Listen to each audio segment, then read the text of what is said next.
May na-receive tayong question, ano daw bang mas okay na bilhin, yung full EV or hybrid? Okay, well, depende kasi yan dun sa sitwasyon ninyo. Like for example, sa akin, wala naman akong garahe na personal, no?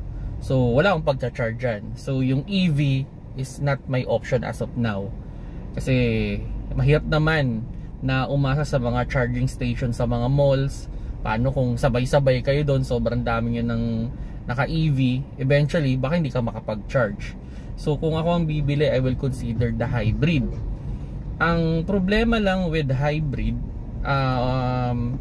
to technology kasi siya eh. So ibig sabihin, mas maraming parts, pwedeng mas maraming mean to fail yung system o yung buong sasakyan.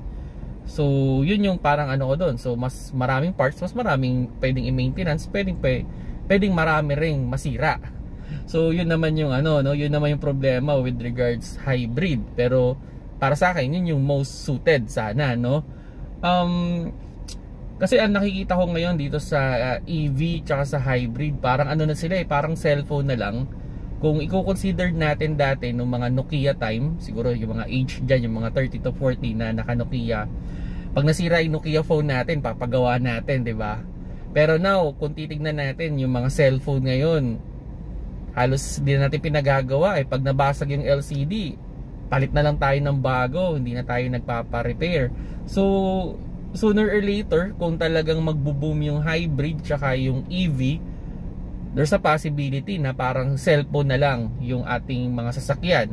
So pag naglolo ko na, palitan na. Kasi ang pinaka problem talaga dito para sa akin sa hybrid tsaka sa EV o electric car is the battery. So far, kahit sa battery ng cellphone, battery ng laptop, swerte nang tumagal ng 5 taon na walang problema eh. Pero most of the laptop, most of the phone, after 5 years, pwedeng hindi pa siya nakakapag-charge pa siya, pero yung health niya lessen na compared do sa original. So sabihin natin kung sa electric car yan o sa EV, pwedeng less na yung range mo kung sakali man. Then pag nagpagawa, sobrang mahal, diba? Bawa sa electric car, as far as I know, nasa 200 to 500,000 ang battery. So napakamahal para bumibili ng second hand.